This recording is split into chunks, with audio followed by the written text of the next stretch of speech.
and welcome to Morning Coffee with Pisan Academy. I'm Deanna, and today I want to talk to you about one of my favorite people in all of music history, Mozart, and why it's important to include music when you're teaching kids about the past and different time periods. Now, Mozart is an amazing figure and can be very inspiring to young kids, particularly if you're having them play music and practicing and they don't want to practice. Maybe, talk to them a little bit about Mozart. So I'll give you a tiny bit of his biography.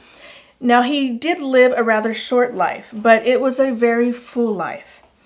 His father was a violinist and a composer and worked for the court. He grew up in Salzburg in Austria. He was born in 1756 and he lived in a time where music was really flourishing. This is what's called the classical period of music, and it's coming off the Baroque, where we start seeing more and more music being created outside of the church. Now, Mozart's father started teaching his older sister, who was about 4.5 years older than him, how to play the piano. And she was about 6 or 7 years old, and Mozart was 3 years old and was able to pick up on how to play the music. He actually started composing, made his first composition when he was just 5 years old. And he excelled and pretty much surpassed what his father was able to teach him by the time he was a very young adolescent. And so what Leopold Mozart, Wolfgang Amadeus Mozart's father, did is he took his two children, and Mozart's older sister was also a good musician, and he took them on tour, and he kind of wanted to show them off to all of the big cities in Europe. And he would take them to the court in London and Prague and Paris. And so they toured around Europe, and this little tiny 5-year-old boy would play these amazing compositions. It was a life on the road, and it wasn't the normal childhood, but Mozart loved it. We have quite a few of his letters, and they returned home, and then Leopold and young Mozart, went and toured again. And this is when Mozart was about 11 to 13, and he composed an opera. He went and heard a wonderful piece of music. He went home and he was able to transcribe it and only had to go back and make a couple of little corrections. He had this amazing virtuoso talent from a very young age. Mozart was composing operas and concertos and symphonies throughout his life. So he went to Prague to live with some friends, and he was working as a tutor. And the house where he was living, the owner, he met his daughter Constanza and ended up marrying her. Now, it took him a while to get his father's permission to marry because his father didn't want him to have any distractions from his music. But it was a wonderful marriage, and Mozart continued to compose. Now, he did have some troubles with finances. He was always scrambling to get works and commissions.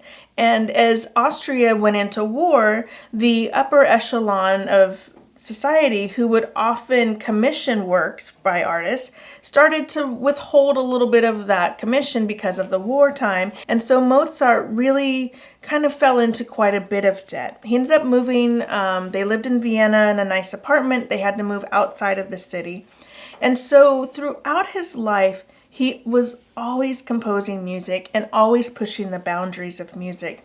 He rediscovered some of the Baroque composers and they influenced his music, but he died at the age of 35, very young. Some scholars believe he had rheumatoid arthritis, and he was buried in a very traditional way. And a lot of times you'll hear that, he was put into a pauper's burial, but he was just buried in a way that if you were outside of the nobility, you would be buried and you were put into a common grave. Only the very rich and the nobility would have pretty elaborate graves in this time period.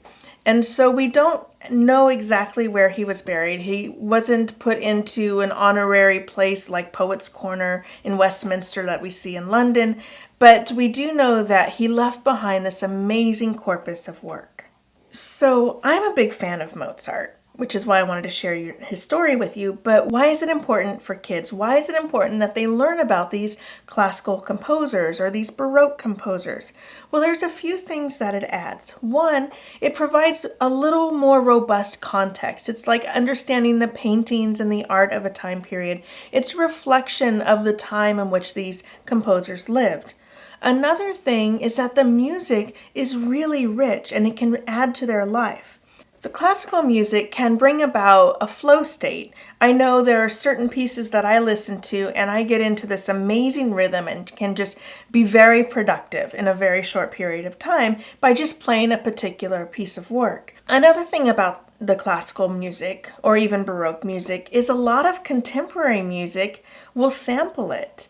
And so you have people that are very popular, even people like Jay-Z, that are well versed in this music. And if you listen to their songs, a lot of times contemporary musicians will use it as a melodic or rhythmic backbone to whatever they're creating in the modern world. And so it's really fun to be able to listen to something and hear it on the radio and be challenging yourself. I think that's Mozart, and then go back and try to figure it out. It's a great activity if you hear a song, and Beethoven, Bach, Mozart, Strauss, they've all been sampled in the last 15 to 20 years, and it's really interesting to use it almost as a game, and it's a way to expose your kids, if they're not familiar with this music, to maybe introduce them and do it in a way where they're not going to be like, oh, this is so boring. I know some kids feel that way, but then others who maybe play instruments are used to hearing this because that's what they're playing and that's what they're learning. But this kind of exercise of listening to modern music and hearing these classical composers in it is more than a game. It's a very interesting and rich way of connecting the modern world to the past. If you're enjoying our videos, please like, subscribe, share with your friends, hit the notification bell. We also have links to our other social media in the description below. I'm off to hear some Mozart and get into my flow state for the day. I hope you have a great one and enjoy some music.